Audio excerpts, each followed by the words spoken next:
Hi guys, how are we?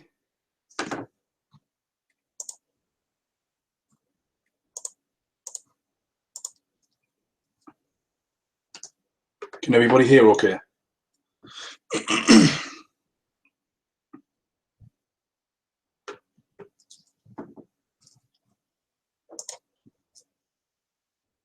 Starting to fill up quite nicely.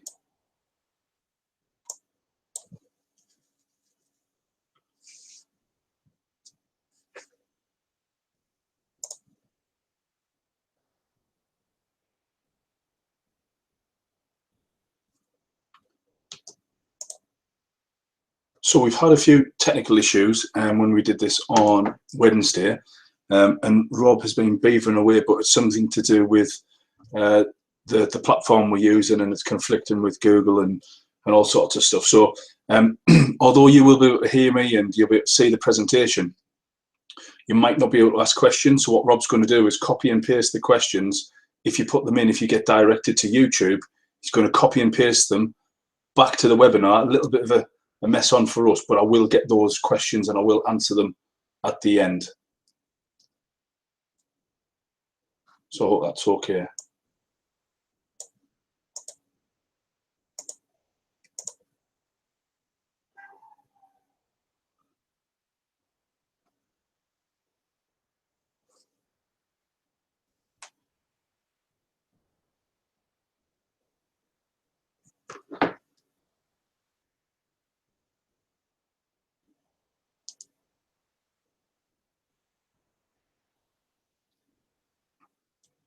Got to apologise already for my voice. It's a little bit raspy. I might be coughing now and again. I did lose it shouting at the England rugby team yesterday for all the good it did. I think we can call that one an alternative game, and it doesn't even count. Still won the Six Nations, so I'm happy with that.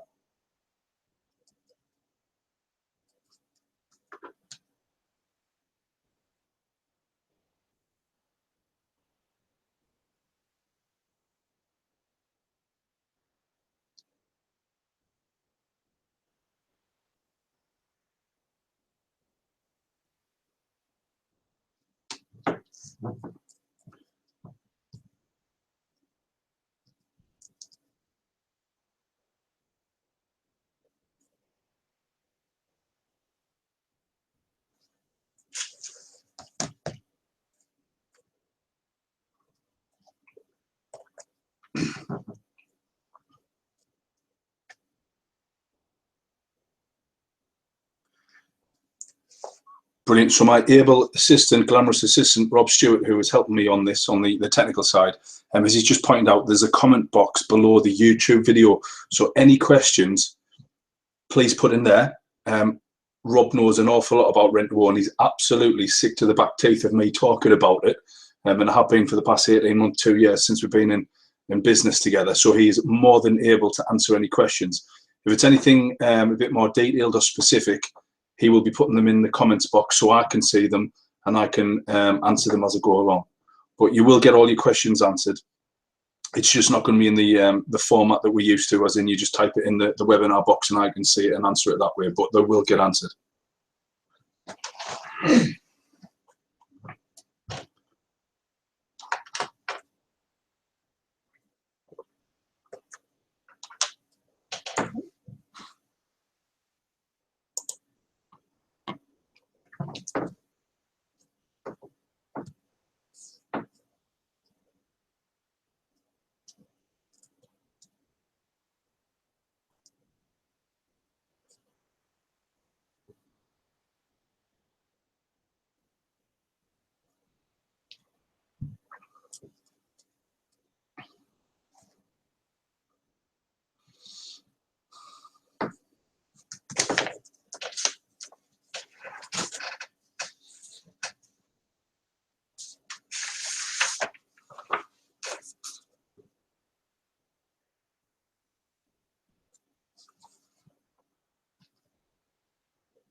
one more minute and then we'll get started.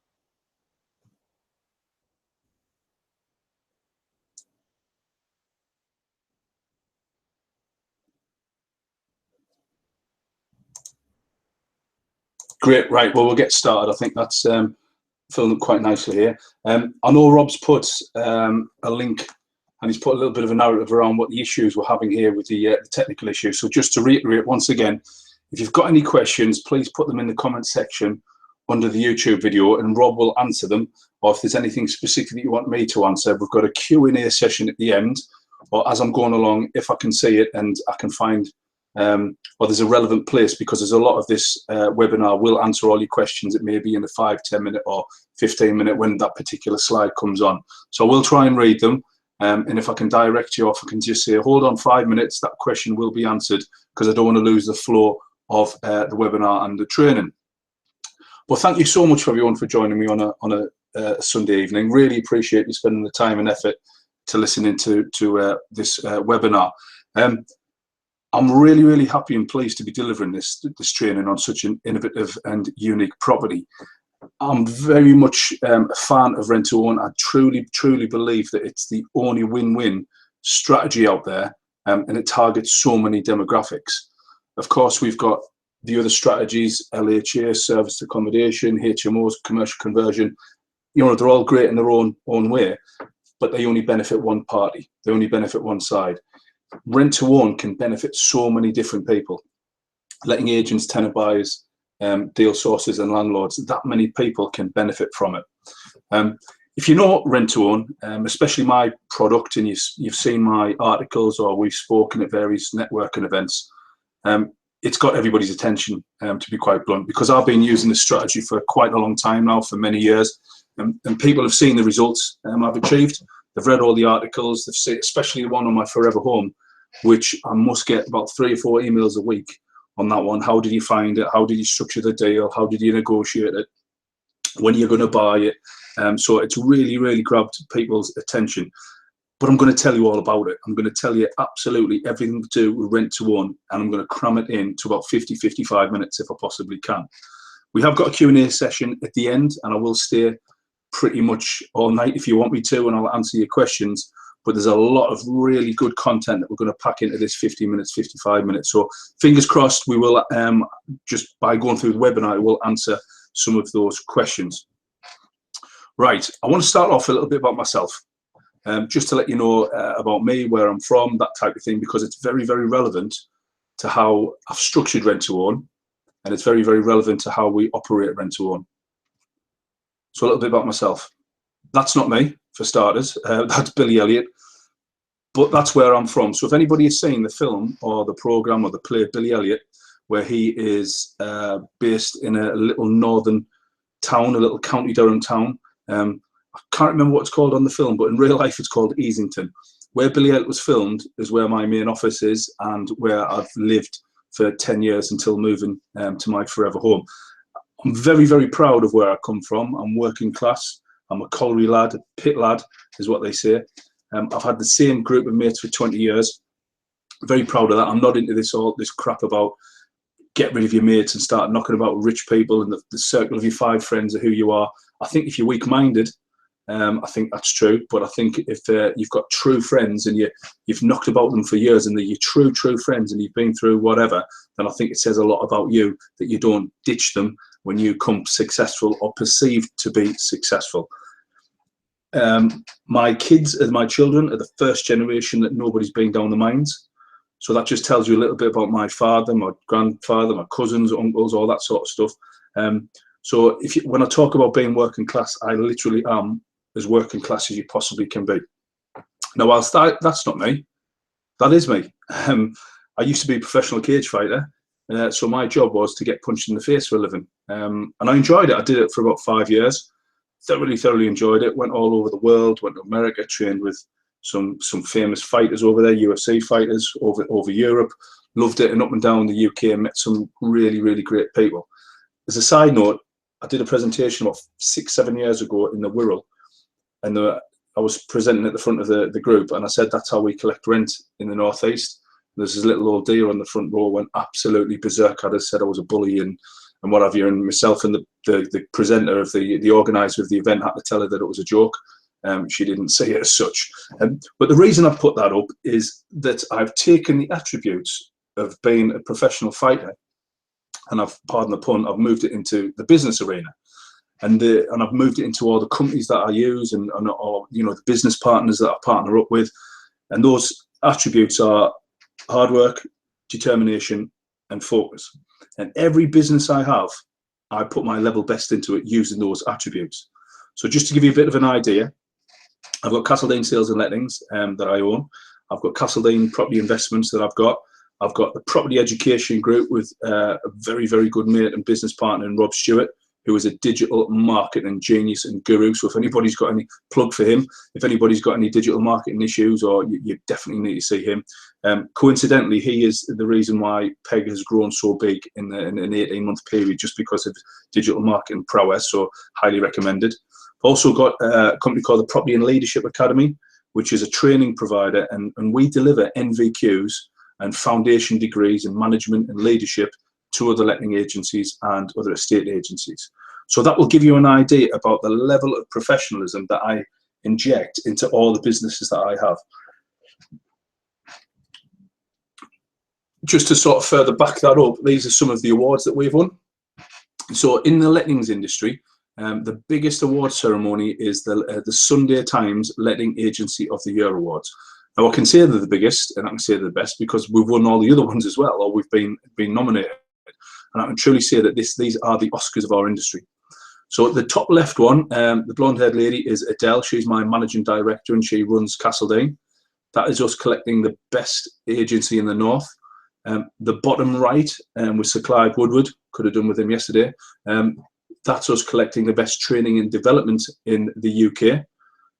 So that was a very happy about that one, because we put so much time and effort into training our staff. The top right was when I, in 2015, was voted or given the outstanding contribution to lettings. That's why I'm looking very shocked. I'm not sure if that is the bottle of red wine or the fact I didn't know it was coming, but either way, I'm looking very shocked.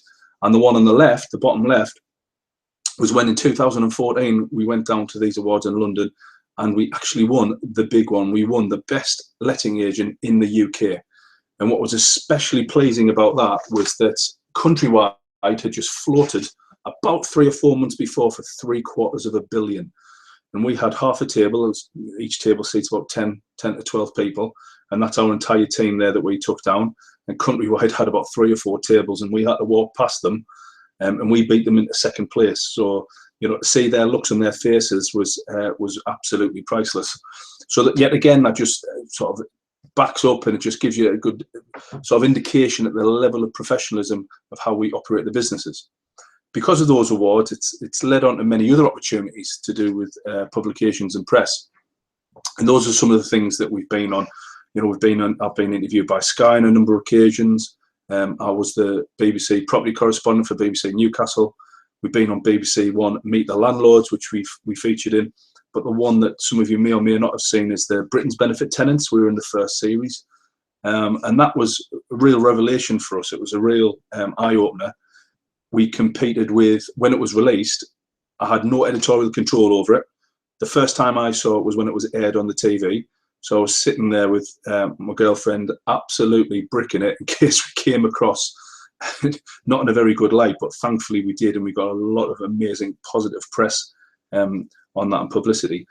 Coincidentally, we were the first night it came out, it competed with the opening game of the World Cup when Brazil played, and we still got 2.1 million viewers. It's a bit crazy saying that you were watched by 2.1 million people, but it was a great experience. We actually turned down the second one. They asked us to do a Britain's Benefit tenants number 2. And the best way I can describe it is I think we quit when we were ahead, because the second series, there's quite a few of the agents we knew went on it, and they didn't come across as well as what they could have done. So yeah, we quit while we were ahead. So that's a little background about me, and hopefully it sets a scene that, as I said, everything we do, or I do, and Rob does, and all my business partners, is that we do it to the utmost of highest of standards, and that will translate into rent to own. So when we're talking about rent to own, and we're talking about this entire strategy this evening, you can rest assured that the way we've designed it is the highest, the most ethical of standards, because that is incredibly, incredibly important to me, because my reputation in the industry is absolutely everything. You can lose everything in business. You can lose your money, you can lose your fame, fortune, but you can build it up again. But the one thing you can't build up again if you've lost it is your reputation. You will never get back to the level that it was before you lost it. So when we're talking about everything tonight, about it being ethical and it being equitable for tenant buyers and for landlords, truly, truly do mean that. It is one of the most safest and most ethical strategies out there. So tonight, I'm going to show you how rent to own can, if you're a landlord, how it can bulletproof your income. So all these tax changes and everything that's going on, and it's actually the letting agents being targeted will affect landlords if you use them, because let's face it, your prices are going to go up if you use a letting agent. If you're a letting agent, how to substantially increase your income and beat the tenant admin fee ban. There's a few letting agents on here tonight because I recognise some names, but just to let you know, the tenant fee ban is coming in. It's not a matter of if, it's a matter of when. Excuse me. And we don't actually know. It could be the back end of this year, it could be the beginning of next year, it could be the end of next year.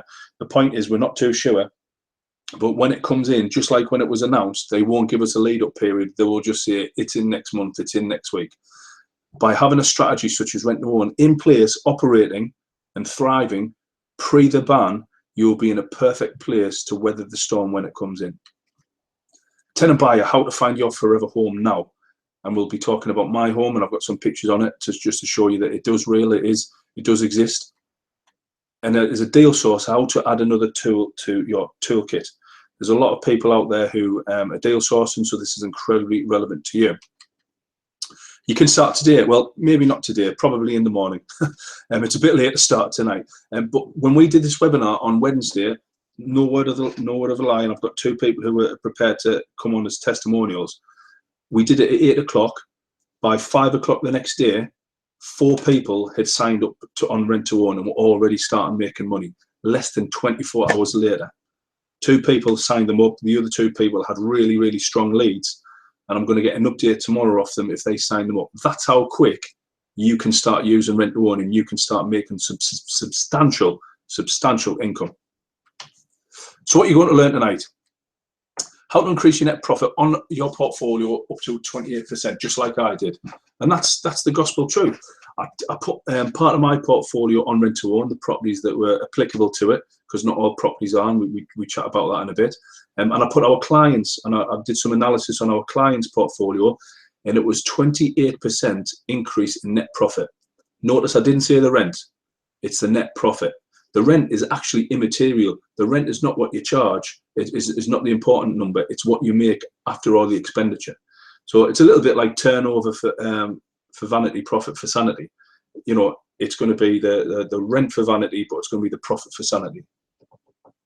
How to live and find and live in your forever home so you don't have to wait till your 60s and 70s. Really important.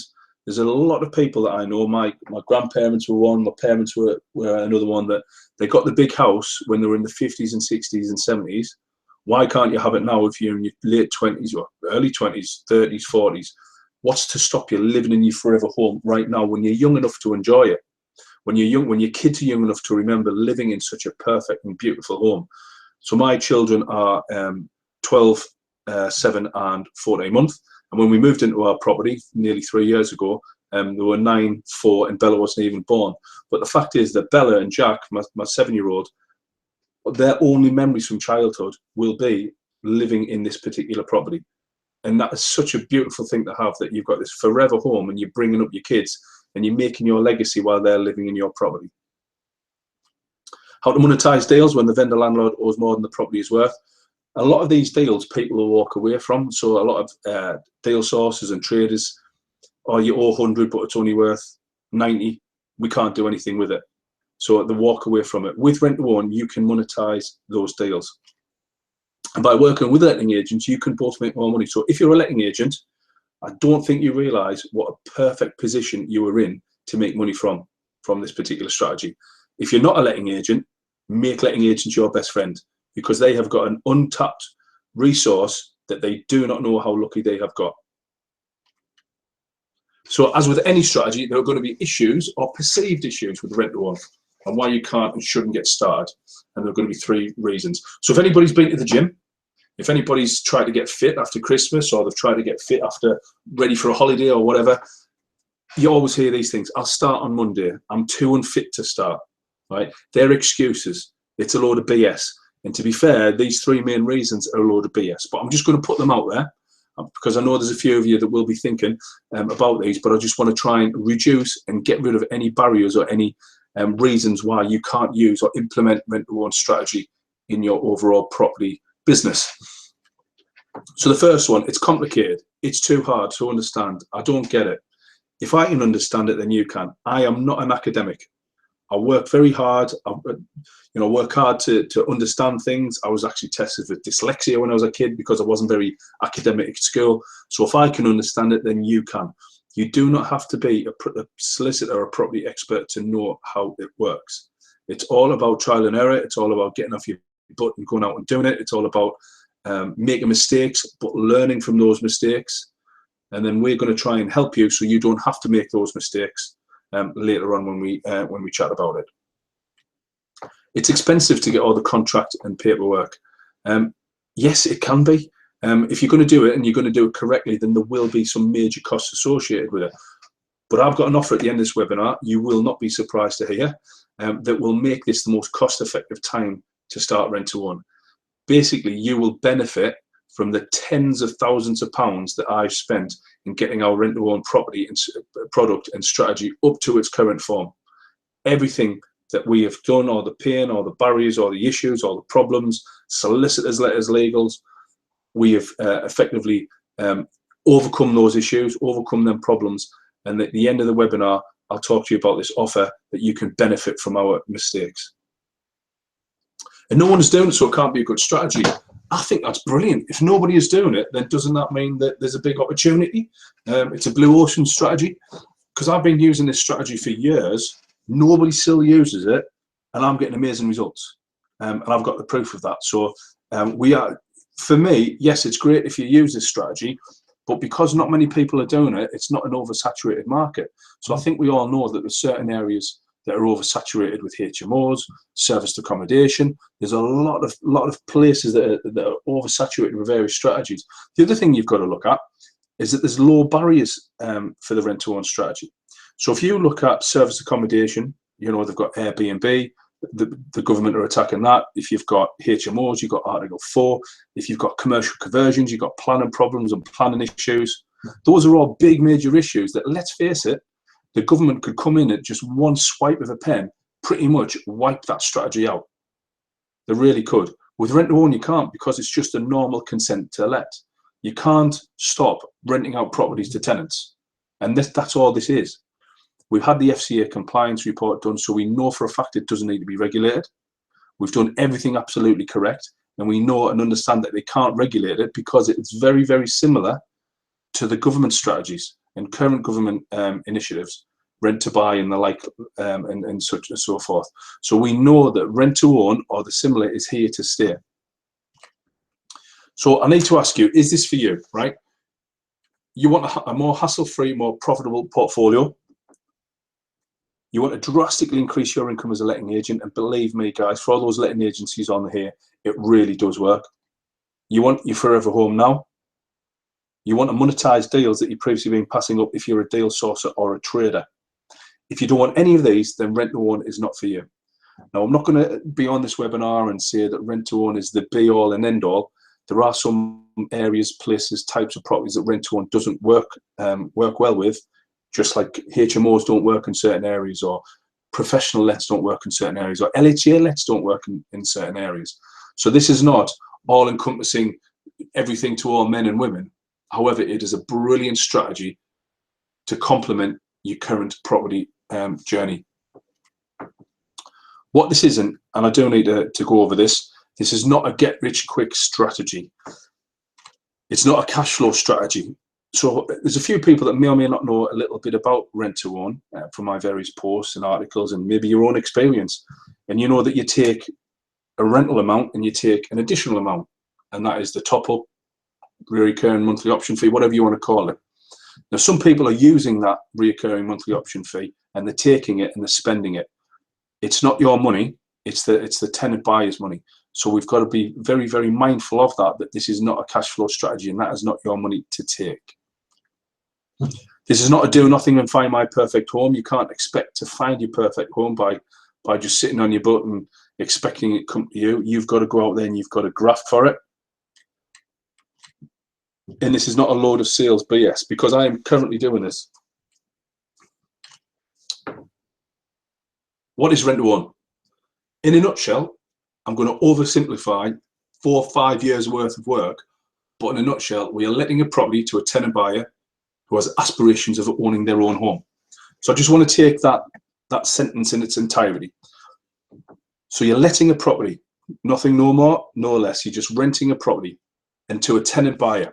And what's important about a tenant buyer is they are different to your traditional tenant. So a traditional tenant is happy just renting a property off you. A tenant buyer is renting a property but wants to buy it.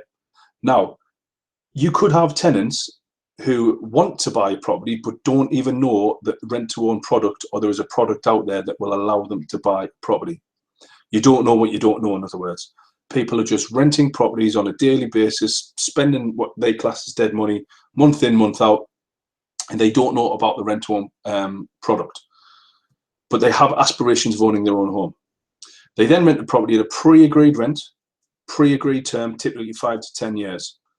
Now, the important thing on here is that the term is 5 to 10 years. Now, why 5 to 10 years? Because other people and some other people who are using this strategy can do it within an 18-month, 3 years, 4 years, very, very short periods of time. The reason we picked, or we chose 5 to 10 years was very simple. The majority of people who go for rent-to-own have got low credit, or they've got poor credit, and they haven't got enough deposits saved up, and we need to give them enough time to save up to buy the property. If we say 3 years and they don't buy the property, then in my opinion, we are setting this up to fail. We have to be so fair with this, in my opinion, to the tenant buyers as well as the landlords. It is geared very, very heavily in favour of the landlord. We need to make it as equitable as we can to the tenant buyer as well. So 5 to 10 years is enough time to repair the credit file. So they could have had a Wonga loan, they could have missed a couple of car payments, they could have missed an O2 or an Orange phone bill, and they've got a black mark against them on the credit file. That could stay with them for 4, 5, 6, 7 years, whatever it is. Very unlikely it's going to stay with them longer than 5 years, if it's that little a mark. However, they do need a period of time to become financially responsible, to pay the bills, to get the CCJs off, to become financially responsible and save up the money. After that, it's up to them. If they still are not behaving in a financially responsible way, then that is not your issue, but you need to give them a chance to do so. They've also got the option to buy the property in the future. Notice, not the obligation. They don't have to buy it, just the option to buy it. And they can walk away at any time, at any point. And it's at a pre-agreed price at some point in the future. So we've got a pre-agreed rent, a pre-agreed term, and a pre-agreed price. As you can tell by the words, it's pre-agreed. Everything is pre the tenant moving in. So there's no change in it once the tenant moves in. The landlord can't increase the rent. He can't shorten the term. He can't increase the purchase price. Everything is completely and utterly fixed so that everybody knows where they are now, and as well as in 5, 6, 7, 10 years, whenever the option period ends. So how does it work? Tenant buyer rents a property from a landlord. So as a letting agent, we facilitate that transaction. They pay a purchase price. The purchase price and option period are all agreed pre. So the purchase price could be £120,000, and the option period could be 5 years. That is pre-agreed when the tenant buyer moves in. The tenant buyer pays the rent and also a top up. The rent that they pay is slightly below market rent, because remember I said that it's very, very highly geared towards the landlord. The fact that we want to pay slightly below market rent is just another way of trying to make it slightly in the favour and equitable towards the tenant buyer. If we say you pay a market rent of, say, £500 a month and you pay a top up, then that is going to put a little bit of pressure and strain on the finances of the tenant buyer. It's only a £25 or £50, depending what the rent is. However, paying 95% of market rent is actually making more of a statement that we're actually going to try and make it more affordable for you to rent this property. They also pay a top up. Remember, as I said before, this is not the landlord's money. It's not the letting agency's money. It is still the tenant buyer's money.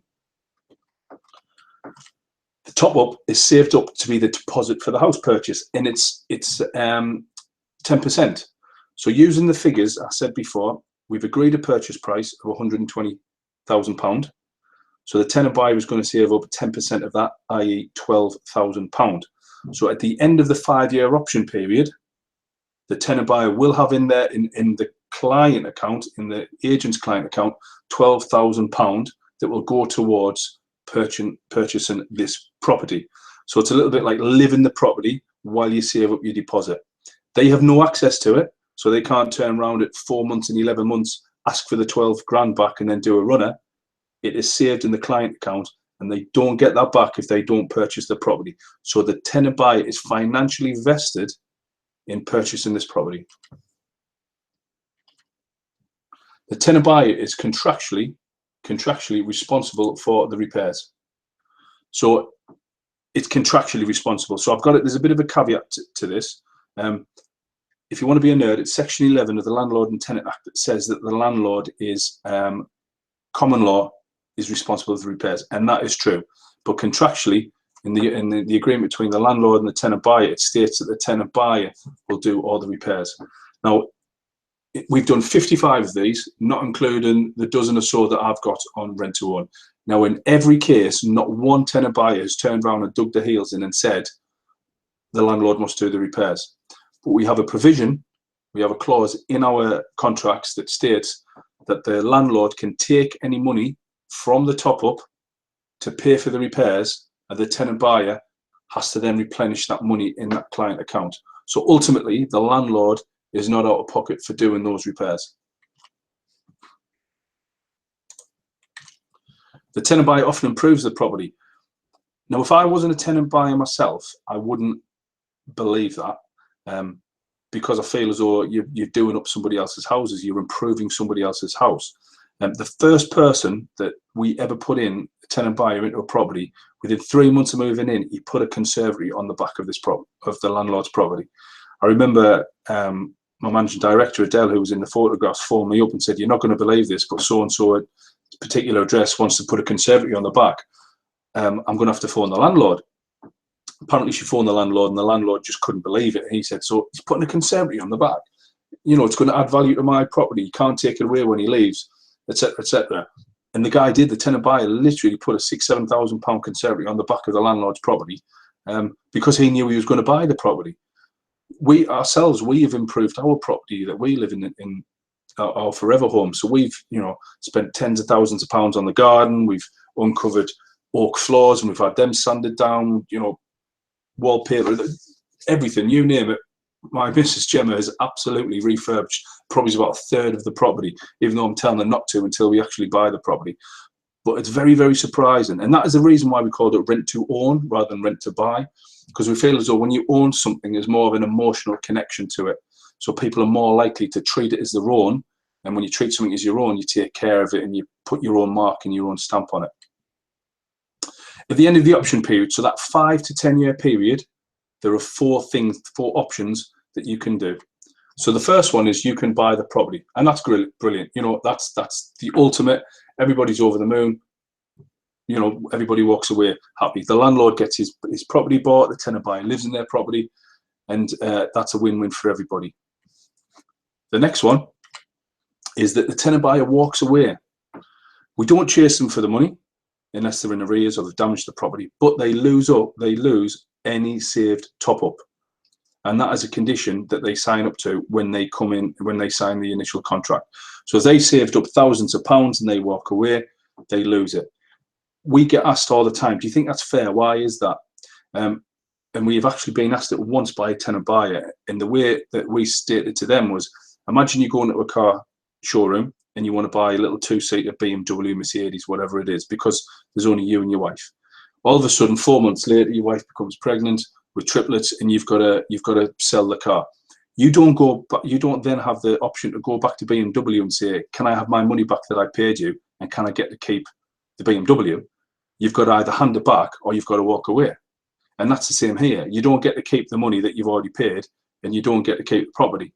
So everybody signs up to that at the initial stages, that they lose their top up. But because of that, they've got a financial vested interest in the property to take care of it, to pay the arrears, and ultimately to purchase it. You can assign the contract. Effectively, that means that the tenant can sell on the property at a higher price. If you've agreed £120,000 with your tenant and the house prices go crazy, go through the roof, the tenant can sell it for £125,000 and pocket that £5,000 difference. You can also renegotiate. So you can sit down with the landlord, or we will sit down with the landlord and say, right, you know, they haven't saved up enough money, so-and-so has happened at work, they haven't got a permanent contract, can we have another year? Can we have another 2 years that they can save up in the property, and then you can, hopefully they'll be in a position to buy it. That's always a possibility. The thing is then, it is truly in the landlord's favour, and the landlord can say yes or no. They can say, no, I just want to walk away now, or put another tenant buyer in, or yes, that's no problem. So one of the demographics that this is absolutely ideal for is landlords. And because it gives them a 28% increase in their income. So if you're a landlord and you've got properties and you rent out in the traditional way, or you rent out to LHA type properties, if you can, because it doesn't suit the real low end properties. But some people, so I've got LHA type tenants in my properties, but they would be suitable for working properties as well, working type tenants. This is ideal. So when I put my 12 properties on rent to own, and our clients, we did a bit of an analysis the previous year, what was the rental income and what was the net profit, and then the year after we put them on the rent to own, and it was very, very stark. I had to double check and triple check the figures, because it was clearly a 28% increased net income after they were put on rent to own. And that's because the tenants were responsible for all the repairs and all the other types of things that we mentioned. So those landlords that have bought in 2006, 7, 8, who owe more or close to the value of the property, this is ideal, because the way we work out the purchase price. So we don't just say, what do you want for your property? Yes, 150,000, 160,000, it's only worth 120. We have a set way of working out the property. There's no maintenance, as the tenant buyer is contractually responsible for repairs. It's a great exit strategy as well. So I'm no accountant, so you can't take this advice, but you get a capital gains tax allowance every time you sell a property. So the first, I think it's £11,200 is your capital gains tax allowance. You don't pay capital gains tax on it. So one of our landlords has got a strategy of purchasing properties specifically for rent to own. He puts one in a 5-year, one in a 6-year, one in a 7-year, and he knows he's going to sell in years 5, 6, 7. So every time he sells a property, the first £11,200, he gets his full capital gains tax allowance on it. Then he only gets taxed on the remaining profit. So it's a great strategy if you want to use your CGT allowance. It's less hassle. I don't know about you, but I didn't get into property for more hassle, which is quite ironic, because property can be quite a hassle type of industry. However, what we did is we did a bit more of analysis, and we looked at our rent to own manager, Stuart, and we looked at the portfolio that he manages. So he manages 55 rent to own properties, and he also manages some normal traditional lets. And the figures again were quite startling. In fact, so much so that we again had to check it and double check it. So Stuart spends more time looking after 7 properties than he does the entire 55 property portfolio of rent to own. So he spends the same amount of time, or just more, looking after 7 traditional lets, dealing with the maintenance, tenant issues, complaints from the landlords, complaints from the tenants. You've got neighbours, council problems, chasing up housing benefit. He spends the same or more amount of time, I think it's about 7.4 houses or something, as he does the entire rent-to-own portfolio of 55 properties and growing. Probably got about another half a dozen, 7 coming on in the next week or so. We've been really pushing these. So the hassle is ridiculously minimal looking after rent to own. And the majority of the time is spent sending the statements on a monthly basis to the landlords. The actual problems and hassle he has with the rent to own portfolio is so minimal. The tenant buy improves the property we mentioned. So tenant buyers, find your forever home now. It's ideal for those people who have got no deposit saved up. I was a tenant buyer in this exact position. I'm a businessman and an entrepreneur. Every time I saved up money, I went out and bought another branch. I bought a commercial building. I built up my property portfolio, whatever it was. I need £250,000 to buy my property because the mortgage is that large. I didn't have £250,000 in my bank account, and I don't know many business people that would have that. With the interest rate and what you're going to get, you can make so much more money by using it more effectively. So we had to pretty much start from scratch trying to save up the business, and I got strict instructions off Jem and my partner to say that I wasn't allowed to buy any more properties or businesses or any harebrained ideas or schemes or products or anything like that until we bought our property. I'm glad to see I've stuck to it. It's ideal for those people with poor credit or low credit because, as we mentioned before, it gives you enough time to become financially responsible and build up your credit profile. And it's ideal for those people who are self-employed. I don't know a single person who is self-employed who voluntarily pays themselves through the books huge wages, so therefore pays and also pays a lot of tax on purpose to HMRC. I don't know anybody, and I don't think it's very wise. However, it is a double-edged sword because although you want to be tax efficient and pay as least tax as you can and put as much expenditure through the business, legally obviously, got to say that, you can't get mortgages for high amounts because it doesn't look as though you can afford the repayments. So it is a double-edged sword. So with this type of product, this type of strategy, you can live in the property, you can still have control over the property, but you've got 2, 3 years, 4 years, whatever you're advised by your mortgage advisor to build up your income, to pay lots of tax for a short period of time in order that you can get a mortgage and you can buy your property. And that's effectively what I've done as well. So I put a lot of stuff through the various businesses I've got, put some of the heating and various things through because I work from home. I've got a home office. However, with this, we sat down with my accountants and my mortgage advisor and said, I need to earn X in order to buy this property. I need Y to be able to, there's a deposit to save up. And so I had a plan of attack from day one that I knew I was going to have to declare this much tax and pay this much tax to the HMRC. And it's very painful paying lots of money to HMRC, but it is a necessary evil in order to get your forever home. So that's my forever home.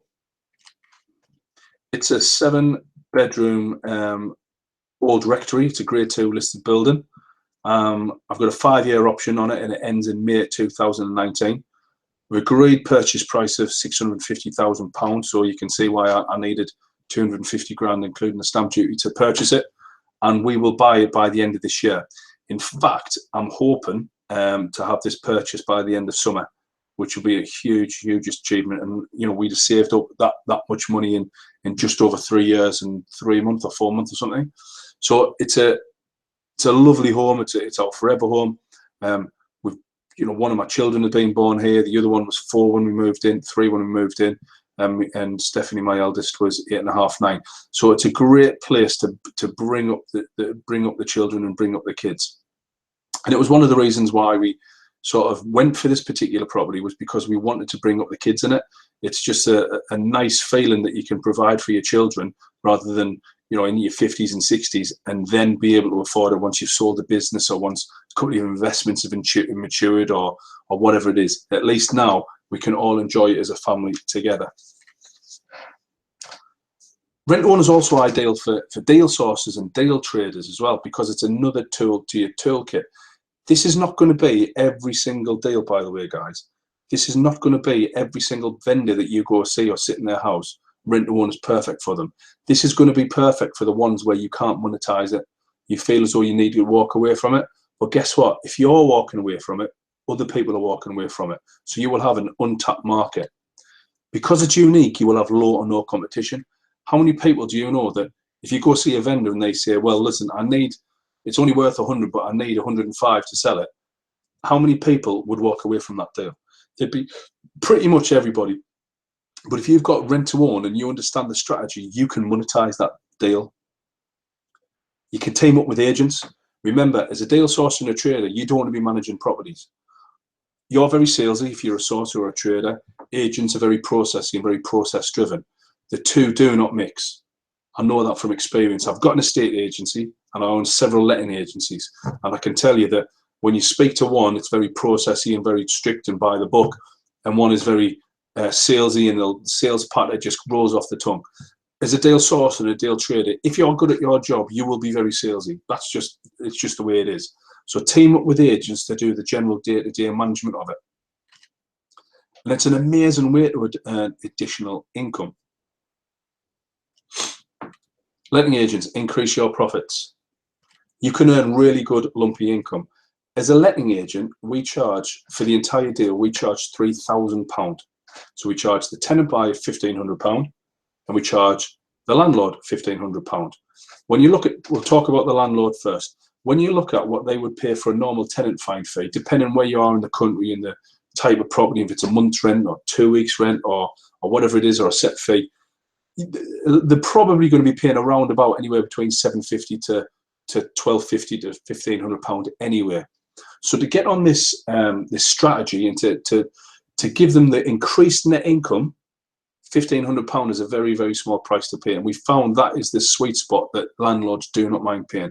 When we first started out, we charged the landlord the full £3,000, and we found landlords didn't like it as much and weren't amenable to it as when we now charge the tenant buyer £1,500. So the £1,500 to the tenant buyer as well. Again, when you look at the month's rent, the month's deposit, the admin fee and all the associated costs, you're probably looking at £1,000 for an average size house that tenant buyers or traditional tenants need to come up with before they move into a property. So an additional £500 in order that they can potentially purchase this property and get on the housing ladder in such a great innovative solution or product such as rent to own is not a small price to pay. If they can't afford £1,500, then the chances are they won't be able to afford the rent and the additional top up. And we have found from bitter experience that when you don't charge the tenant buyer something, or they haven't got any skin in the game, so to speak, they tend not to appreciate it. Safeguards residual income. So with letting agents, we charge 12%, slightly more. Again, our normal is 10%, but we charge 12%, and we've got that safeguarded residual income. One of the reasons that we came up with rent to own from one of our branches, our offices, was the fact that we were losing properties, not because we were doing a bad job, but quite the opposite. We had such a great referencing, a great team in the branch, that we were getting fantastic tenants who were causing no issues once they moved in. So some of our landlords were saying, right, well, listen, I'm paying you £50–60 per month for nothing. I want to take back control of my property, which was great. You know, it's a bit of a pat on the back for us, but ultimately we were losing income. So we had to come up with something that tied the landlord in for a period of time. Now, unfair contract terms and what have you in a traditional let dictates that 3 to 6 months is pretty much the most that a landlord can be tied into by a letting agent. However, because we are offering such a unique product or unique strategy, and also the way that we are responsible for the fee building up in the client account, we can tie the landlord in for that 5 to 10 year period. So it's safeguarding as a letting agent your residual income for 5 to 10 years. Less work, absolutely. As I said, Stuart, our rent to own manager, manages 7 houses and takes the same amount of time as he does to manage the whole portfolio of 55 rent to own properties ongoing. Be the expert in your area and more work will come of this. What I mean by that is if you're using rent to own and you're the only person in your area, you will get asked to go out and value properties, and you can talk about rent to own. It may or may not be right for them at that particular time. They may just want a normal sale, or it might just want a normal traditional let. But because you've been invited out, you can get the work because of that. So we've been out to properties where rent to own is not right for them, but we've got the property on as a traditional sale or a traditional let. You will get more work because of this. It will replace the loss of tenant admin fees or upfront fees. And as a bit of an example, we do believe that all upfront fees for landlords as well charging their tenants will be banned. So this will replace that. So what contracts or forms do I use? It's not that different to what the majority of people are currently using. So every landlord has a tenancy agreement, and every landlord that uses a letting agency has a management agreement. Deal sources and deal traders will be familiar with option agreements. So it's those three agreements that we're pulling together to give the sort of trifecta of legal agreements that we need to use for rent-to-own. And it's very, very basic. So the tenant buyer will sign the tenancy agreement and the option agreement. The landlord will sign the option agreement and the management agreement, and the letting agency will sign the management agreement and the tenancy agreement. So these agreements all together make this absolutely watertight. And with our agreements, we have sought FCA approval on it, compliance company approving all our agreements. We've had 3 solicitors, barristers. We've had RIC surveyors look at them. You name it, we have had every single person that we can think of to look at our agreements to make sure they don't fall foul of any unfair terms and conditions, that they don't need any additional regulatory or legal clauses put in, or the fact that we put clauses in from a legal point of view that won't stand up in a court of law. So where do I find the landlords? Letting agents and estate agents, make them your new best friend. If you're a letting agency, you don't realise what a good thing you're onto. You've got the low-hanging fruit. Make sure, as I said, if you're not, that if you're a deal sourcer or a trader, or you're a landlord looking to try and grow your portfolio, speak to letting agents and estate agents. Go around the towns, explain your rent-to-own strategy, how it works, how it can benefit them. If you've been out to any valuations, so if you're a letting agent, or if you're a deal sourcer and you've been out to people's properties and pre-knowing what rent-to-own was, you just offered a traditional let or a traditional sale, it didn't work, phone them back up. Say, right, I know it didn't work because you owed more than what the property was worth, or you wanted a little bit more than I could get you. Have you heard about rent-to-own? What do you think about rent-to-own? Would it be worth me coming out to speak to you about that? You'd be surprised at how many times opening up old valuations gets you new business. Gumtree, OpenRent, property portals like that landlords can go on. Just phone them up. Hi, I know you've got a property up for sale for let. You know, you want £130,000. I've got the comparables, they're around about 120. Have you thought about using rent-to-own as a strategy to sell your property? You'll get a lot of good response from that. And I'm a big fan of letters and leaflets. I really, really do think that you've got to be relevant in people's minds. A lot of people, when they want to buy and sell, and this is the secret to prospecting, people don't go on the back end of Rightmove or Zoopla or on the market and find out which agents have got the highest click-through rate, have got the most stock, or the quickest stock sold. They don't do that. Literally, I think it's 2.7 agents get invited out for evaluation. People just pick up the phone and phone the top 2.7, 3 agents that spring to mind. If you're not relevant, if you're not out there, you're not delivering the letters or delivering the leaflets, you won't get invited out to the valuation. That's why the agents that have been in the town for years and years and years and years and years, who are really, really crap, still get the valuations. And if you're an agent or a letting agent, you're gutted, because you know you've got the systems, the process, the staff development, the training development. You're 10 times better than what Joe Bloggs, who've been there since day dot. But the fact is that the vendor will walk past them 10 times a week on the way to work, or drive past their boards, so they're relevant to them. It's not that they rate them or think they're the best thing. They're out there. The branding's out there. The marketing's out there. So letters and leaflets combined with a consistent approach to prospecting will get the business. And that's the secret of prospecting. It's got to be consistency. You've got to do it day in, day out. In our although this isn't specific about rent-to-own, in our businesses, we say to the girls, to the branch managers, we have one person per branch, and they spend an hour and a half per day in a boiler room environment. We've got a spare office. They just go in there, they're told they're not allowed to accept calls, and they just prospect for an hour and a half on a daily basis. And we get a lot of business because of that, and we take a lot of business off competitors because we're just relevant. We're just constantly out there, and people are, we say to them, one or two things, you phone people until one or two things happens. They tell you where to go and never to phone you again, or they say, you can have my business, well done. That is the secret to prospecting.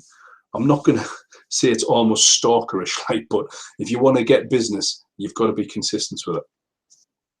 Where do you find tenant buyers? The good news is tenant buyers are so easy to come across. They're very, very easy, and you can do it off a couple of ways. So Rightmove and Facebook are by clearly head and shoulders the best way to find them. We put one post on Rightmove and we had 152 inquiries. It was a property that was up for let for ages, and it was up for sale. We got more inquiries when we put it up. It was up for 6-7 months. We got more inquiries when we put it up for rent to own than we did in a period of a month than we did the preceding 6 or 7 months for let and for sale combined. That's the power of this rent to own. Facebook is brilliant. You can get a lot of good publicity from that. We put a post up earlier this week. We had 15 inquiries, 6 viewings, and I think that was the beginning of this week, and it went on Friday, and that was £3,000 agreed, 1,500 from the tenant buyer and 1,500 from the landlord, and that tenant buyer wants to move in next week. So the way I can describe it is you get the sales fee, if not more than what you would a sales fee, but the transaction happens at the speed of a let. So you can move somebody in from start to finish inside a week, 10 days, 14 days. You know, when you sell a house, I think it's about a 90-day period, depending on where you are, or, you know, mortgages, or if you're in a chain. However, with the lettings and that traditional lettings, you don't earn big funds, big money, like you do in sales. But with rent to own, you get the sales income, but it happens at the speed of a traditional let. And word of mouth, because it's such a unique product, I guarantee that the more products, the more rent to own deals and properties you do, facilitating those tenant buyers with those landlords, people will talk and you will get more business because of it. We have never had an issue finding tenant buyers. Right, I've put a couple of case studies up just to give you an idea of the types of property, because we've spoken about my property, big 7-bedroom Victorian old rectory, 1845, and it's a case of, that's fine, John, but does it work on normal properties? Well, yes, it actually does. It works really, really well on normal properties, and very much so on these types of properties I've put here. So it's a 3-bed, 1950s. We've agreed £75,000 purchase price. The average rent is around about 500 to 525 for this type of property where we are, but we agreed 475. The top was 125, and it was a 5-year term. Now the couple, they've replaced all the windows in the entire house at a cost of around about £2,900. They've got no arrears, no top up, and they've been there 2 years. So the man had a CCJ from 5 years earlier. I think it was from his ex-wife, his ex-missus. She left him in a bit of debt. Principal kicked in. He wouldn't pay the debt off, as us stubborn men do, and the debt followed him around. So when he got with his new girlfriend, he paid off all the debt, and he's behaving in a financially responsible way, and he should be pretty much clear, have a really good clear credit file within a couple of years when he comes to purchase it. Second property. This is actually my old house that I used to live in before we moved down to the rectory. So it's a 4-bed, 8 years old. I put it on for a 165. The rent's really good on this, so it's 675. However, my mortgage is something like 260. I was very, very fortunate and benefited from the interest rate decrease. I was on a tracker rate. Top up's 266. Term is 5 years. The couple have been in 3 years, 2 months, hence the amount of time that I've been out down the rectory. There's no arrears, no rent or the top up, and they've decorated every room in the house. So this guy worked for the council, but again had low credit due to not looking after his finances when he's young, free and single. It's always the men that get into the bad credit, I must admit. But they've looked after the house immaculately, and they're saying all the time, can we do this, can we do that at the property? You say, yeah, what are your plans? Give us a photo, take a couple of photographs once you've improved the property, and they just look after it, and it's absolutely no hassle. So I just want to ask you a question. There's two actually. Has the time been invested? Has it been worthwhile to you? Hope you've enjoyed it. And would you like to take this to the next level? I want you to ask yourself a couple of questions. Do you want more net profit from your portfolio? And how do you do it? How do you find your forever home like I did? And how do you use rent to own to monetize sourcing deals that you would normally walk away from? And if you're a letting agent, how do you use rent-to-own to increase the income of your letting agency and beat the tenant admin fee ban, which is coming? As a side note, I was talking to a letting agency 2 weeks ago when I was at an ALA board meeting, and he was saying that their admin fees, or the upfront fees they charge the tenant, account to 30% of their income. They are only operating on a 15% margin. If it is banned tomorrow, they will lose 15% profit overnight. So if you're a letting agency, you need to be prepping for this, and you need to be putting something in practice for when the admin fee ban comes. So I've developed a product, very, very proud of it, called A Business in a Box. And it literally is that. It is a business in a box. It is everything you need to roll out a rent-to-own strategy tomorrow. It includes a full-on operations manual. And if anybody has heard me talk or read my articles on systems and processes and operations manual, I wrote this personally. I didn't delegate it, leverage it out. I didn't systemize it. I wrote it myself because I wanted to write the very, very best operations manual that I possibly could. So this is written by my fair hand, spelling mistakes and grammatical errors included, free of charge. It's got the options agreement as well. It's got the tenancy agreement, and it's got the management agreement. Now, all those are written rent-to-own specific. This isn't an off-the-shelf agreement or agreements that we've got. These are bespoke to our rent-to-own strategy. It also includes the FCA consultancy compliance report. Now, it's very important to note that over the years, a few people have suggested that rent-to-own or tenant buyers needs to be regulated. They didn't really have good ideas, or they didn't come back with any evidence or any suggestions how and why it should be regulated. It was just more of a gut feel. So what we did is we put our money where our mouth is.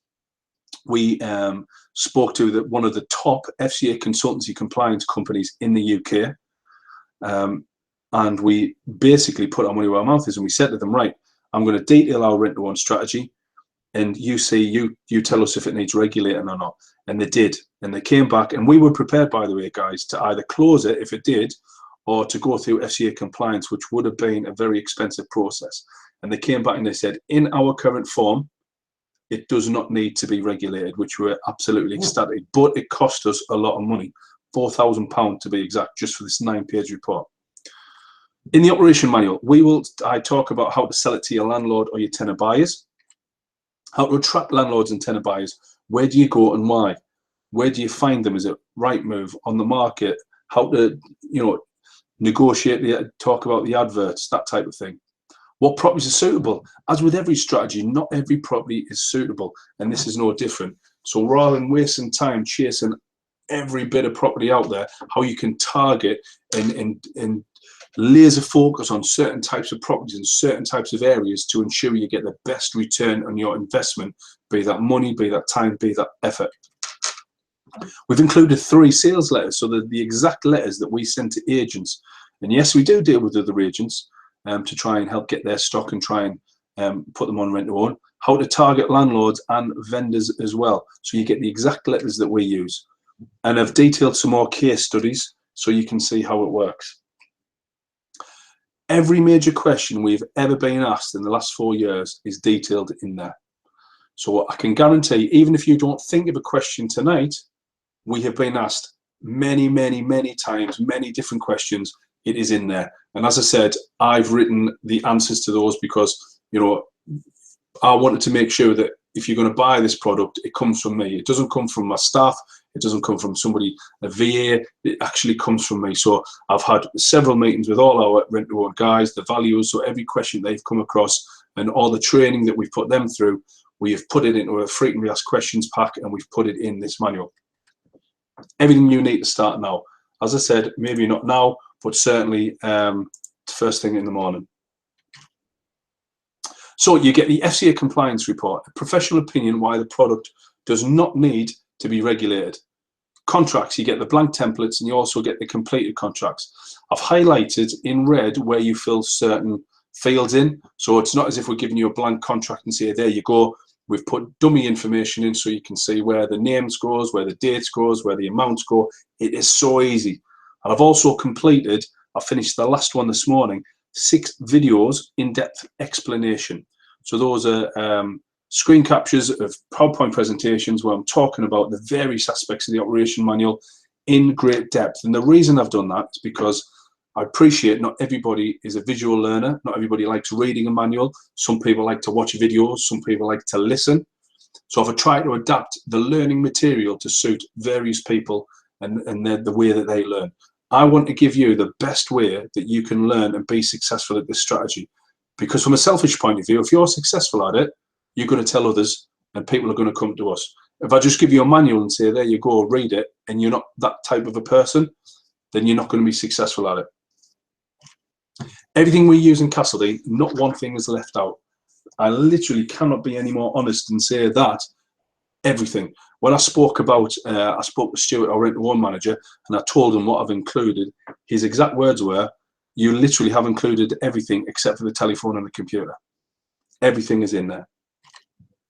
So if you want the same systems I use to find my forever home, if you want the same systems I used to add £45,000 income to my agency and growing, and the same systems I use to increase my net profit on my personal portfolio and that of our clients by 28%, and the system we use in our investment company to source deals. This product is the only product that gives you a full turnkey, 100%, everything included, rent-to-own business in a box. But we've got bonuses, and this bonus is worth £1,500. So you might say that's fantastic, but where do I, how do I start? What about the branding?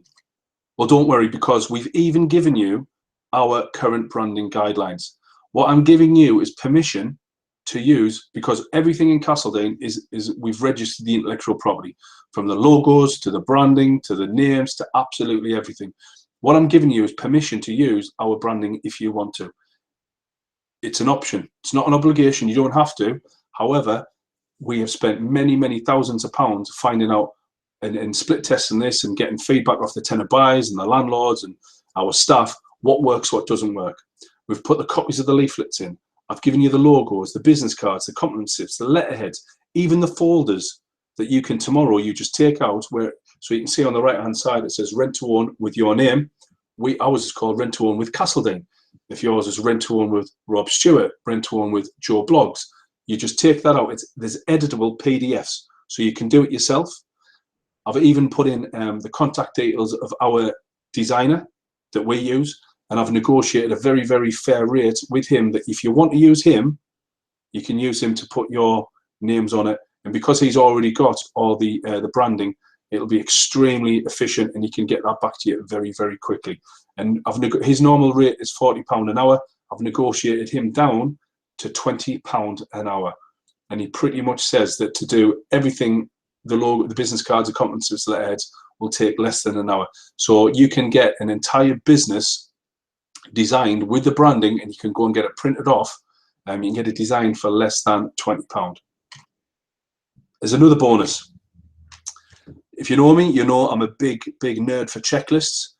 So we've put our checklist that we use. So on the left-hand side, you've got the checklist for the property, and there's two sides to that. So for anybody that's furiously taking screenshots of it, thinking they can take it for pinch it for free, there is another side to that. And also on the right-hand side, we've got the tenancy approval checklist. For those of you that want to be able to put in a tenant and have all the associated legal compliance, the documents you need, all the information you need to have a rent-to-own strategy process with a tenant and your property. The checklists are included. And there's another one. It is the gift that keeps on giving. We've started a Facebook support group. So you've got your very own rent-to-own Facebook support group. I totally understand that although it's a business in a box, although we're going to go away and we're going to probably do it ourselves, we want to give you that ongoing support. Somewhere that in a safe environment, you can ask questions that you don't feel as though a daft, you won't feel people are going to ridicule you, but also you can come and share your problems and share your issues as well. You will not be alone. I promise you, there are other people on various will be on the rent-to-own Facebook support group that will be asking the questions. We want to share our successes. We want to share when things haven't gone very well and our challenges, and we can set each other accountability as well and motivate and inspire each other to become more of a success using the rent-to-own strategy. So what is the price for all this? It's £1,497.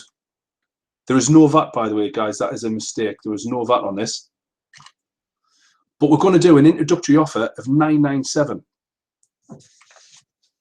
Or we want to take away even more barriers. We're going to do 3 payments of 397, which is £1,191. And there is no VAT on that because we're putting it through our training company, our training provider, which is not VAT registered.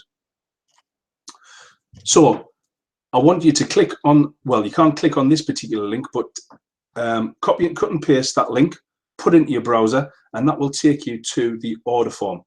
It will take you to the payment option. So if you want to take it on a monthly basis or you want to do a one-off payment, that will send me an email and I will get that shipped from Castlelane HQ tomorrow or Tuesday. So just in summary, you've got the operations manual of £12,000 that I have written. In honest, it's worth a lot more than that. I just had to put some sort of figure on because because what I charge and the amount of time that I've spent on it, it's probably double if not triple. But we just put £12,000 on it. The option agreement, the rent to own specific tenancy agreement, and the management agreement, those are the actual prices that I spent on it. The FCA compliance consultancy report, £4,000. The branding guidelines, that's what we've got Stephen at Stephen Wright Design, that's what we've spent on him designing everything. The forms, £250. The rent to own support group we've put down as prices because any issues, remember, you've got morning, noon and night. I will be on there.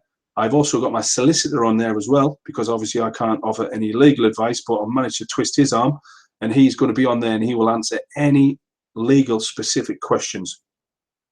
So the total value of that we've put down as £20,000.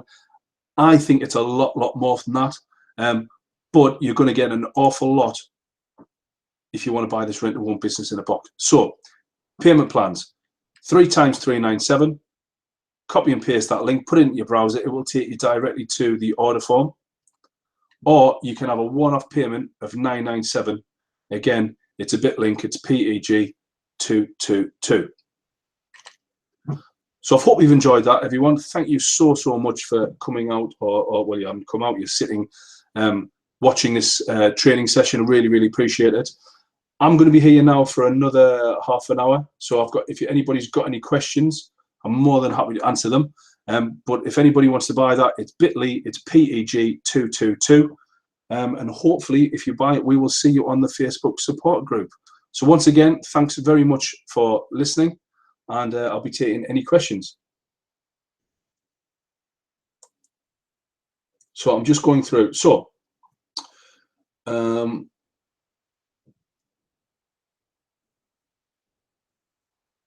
let's have a look. So John Hayward, hi Rob, just doing the numbers, 10% top up, say a property price has been agreed at 125 to have a 10% deposit in 5 years, £12,500. This works out at £208 per month over 5 years. This would equate to approximately 30% of the monthly rental on top. Yes, that's correct. Your maths is right. So it depends on the purchase price of the property. But yes, it is 10% of the purchase price that they save up. And we just effectively, if it's 5 years, 60 months, we divide that into the 10%. Hope that clears that up. Phil has said, what do you do if the owner has a residential mortgage and the mortgage company will agree a 12-month consent to let? They say it will be automatically renewed, but they have the right to change terms and conditions. Where does a tenant buyer stand? We wouldn't put them on. This has to be fair and secure for the tenant buyer. So you would ask for you'd ask for a 5-year one. If they didn't agree, then I wouldn't suggest that you put them on it. So it always has to be fair for both parties. If it's a 5-year consent to let, then great. If it's not, then you can't really put it on. Hilary has said, how do you earn your money on these deals? Why are you working to look after these tenants if they aren't yours and you aren't buying? Not sure you understand the second half of that question. How do you make your money through the deals? So if you're a landlord, you're putting your own properties on, you're earning a 28% increase net profit.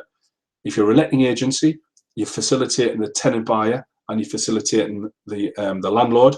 You're charging the tenant buyer and you're charging the landlord £3,000 and you're getting the residual income.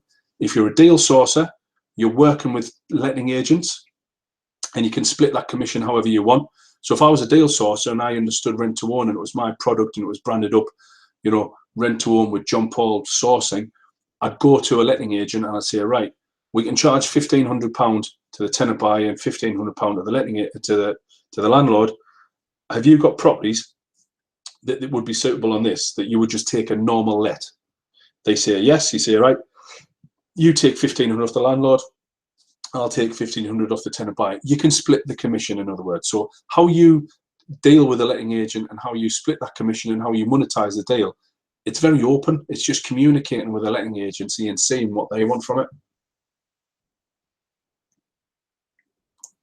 Another question: if you're not already a letting agency, are you suggesting that properties are put with an agent? This means we lose control of that property and don't get any more money in the rentals. There's so many legal issues and new regulations to deal with that. Yet again, I'm not too sure. If you're not a letting agency and you're a property trader and you're a property sourcer, don't become a letting agency.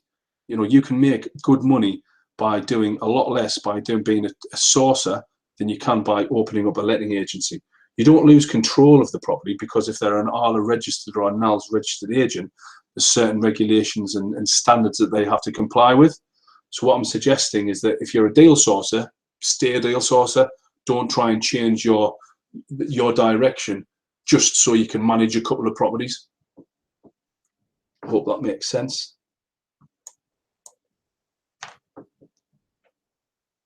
Is there any more questions, guys?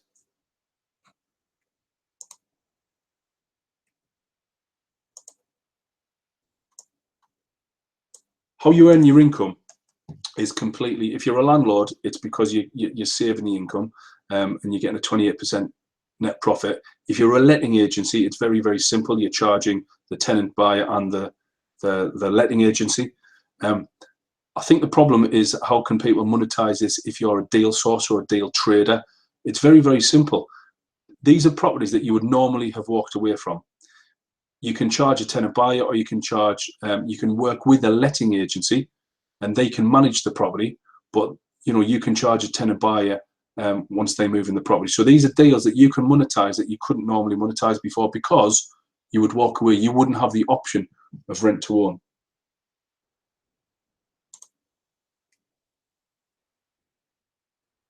Yep, John says, what happens if a tenant after 2 years decides they do not wish to continue? Do they get their top-up money back? No, they don't, John. So as I spoke about this earlier on, it's completely upfront, clear, transparent, disclaimers in the various agreements. The tenant buyer does not get their money back. The money, first, this is why it's so good for the landlord, that if there's any arrears, if there's any damage, the top-up pays for all the damage and pays for all the arrears first. So the landlord is not in any way, shape or form at a disadvantage. Any remainder can be split between the landlord or the letting agent, or the letting agency and the deal sourcer. However you set this up, it's completely up to you. We set it up so that we, Castledene, get it as an admin fee, as a fee for sorting out everything, and that the landlord gets it, because ultimately the landlord wants to sell the property. The landlord isn't the one that broke the contract. The tenant is the one that broke the contract. So for a contract to be valid, you need an offer, acceptance, consideration, and capacity of the contract. This is getting really nerdy now. So once that contract is legally binding, the landlord wants to sell the property, and if the tenant doesn't buy the property, then it's them that has to have some sort of damages associated against them. John says again, I wasn't sure how you can get a deal in the example you gave whereby a tenant owner is in the property with a mortgage higher than the market value. Good point. Right, so I'll just clarify that, John. Thanks for asking.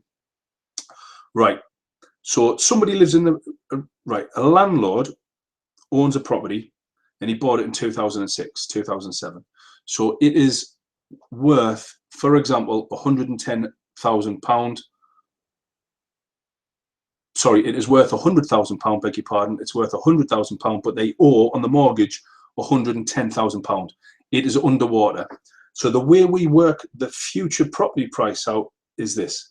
So because I'm a little bit of a nerd, I sat down and I looked at nationwide house prices, land registry, and Halifax house prices. And I sat down and worked out over the previous 25 years that house prices have gone up in the UK, and I've done it for North East specific as well, 7.2% each year, including the peaks and the troughs over the last 25 years.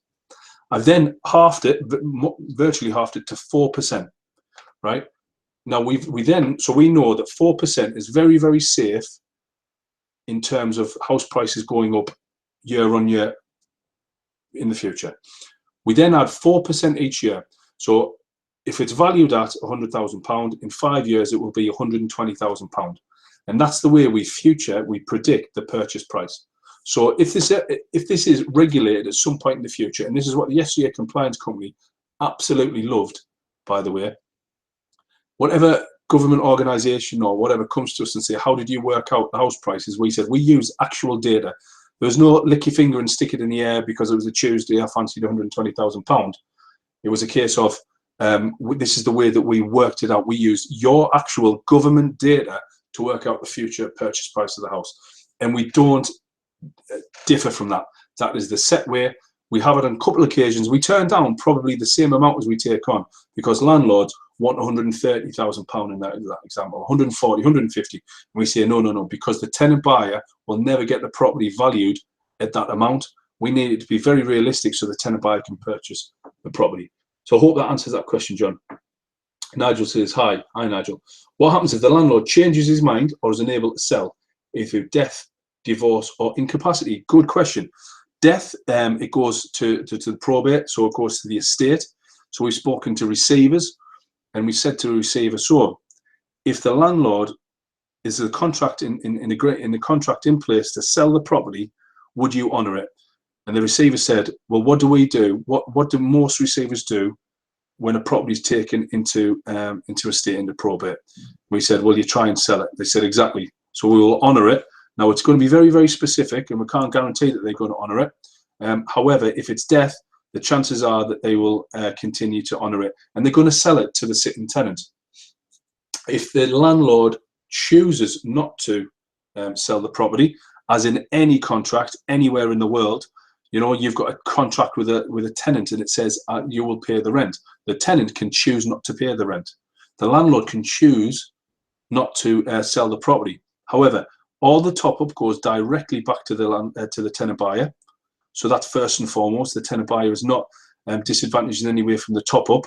And because there's a legally binding contract, the tenant buyer can sue the landlord for damages under specific performance. We have never had a landlord even remotely suggest that they wouldn't want to sell the property. It's working with people who've got the same values and belief set as yourself. You can't guarantee it. You can't guarantee anything in life, but we only work with landlords that we feel that would go ahead with us. We have turned down, we've got right to the 11th hour of signing a contract with a landlord, and we've turned around and said, no, we don't work with the landlord because of something that the landlord has said. So what I suggest is make sure you feel comfortable with the tenant buyer. Gut feel is just as good as anything else, and also make sure you have a gut feel and you've got a gut feel about the landlord and they're a decent landlord. But it's a good question.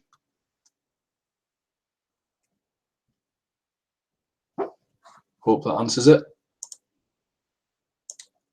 Any other questions? All these questions, by the way, every single one that has been asked is in the manual, in the frequently asked questions.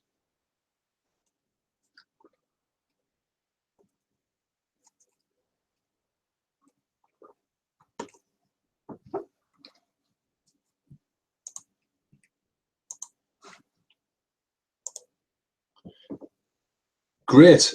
Rob says that's it. I think, well, listen, guys, really hope you've enjoyed it. Thank you so much for coming out on a Sunday evening. I really appreciate the effort and time it's took. Excellent. Well, if that's it from everybody, I just want to say thanks again. I hope you've enjoyed it. Oh, hold on, one more question. Could I just run through again what is the best way to approach a letting agent to do these deals? The best thing for saying. Right. So the best way is once you get, everything in order what to say and how to say it is in the manual, right? So how to approach a letting agency, there's a section on what to say to new letting agencies. So you can go in, you explain it. I've even talked about how to approach, what type of agencies to approach. So rather than going for the corporates, go for the independents. What to say when you get there, little obvious things like be polite. Straight away emphasize that the letting agency is going to get paid. So if this, with anything that's new, the letting agency will be sitting there going, am I going to get paid? So what's in it for you? What's the angle? What's the angle? So those types of things are very important, and that is all detailed in the manual. I've put four questions, I think, 4 opening lines, opening sentences that you can say to letting agencies, and you can say to estate agents that should open up the communication channels. I'll give you one now. So one's quite obvious one is, if I can show you a product or a strategy that can replace the fees that you will lose when the impending tenant fee ban comes in, would that be of interest to you, and can we talk some more? So that is 1 out of 4 foolproof, safe ways to approach a letting agency in order to get those communication channels open and get them the communication flowing, so you can go and you can have that meeting with the business owner and explain all about rent to own.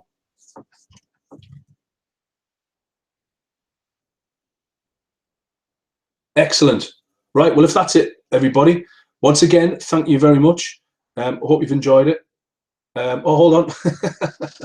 One more. When will the box be delivered? It will be delivered 2 to 3 days after you order it. So everything is here in the office. I've got to pick up the operations manual tomorrow.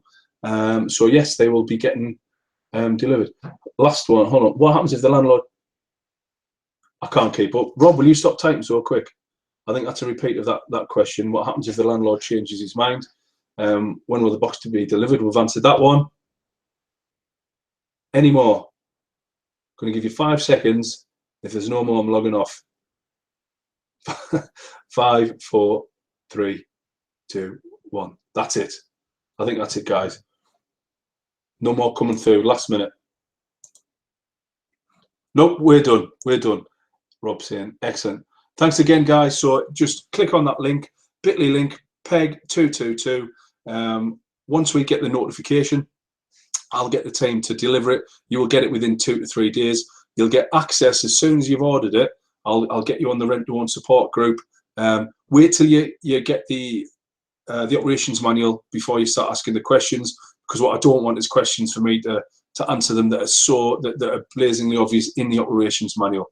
So once again, thank you so much. Hope you've enjoyed it, and look forward to working with you soon. Cheers then. Bye-bye.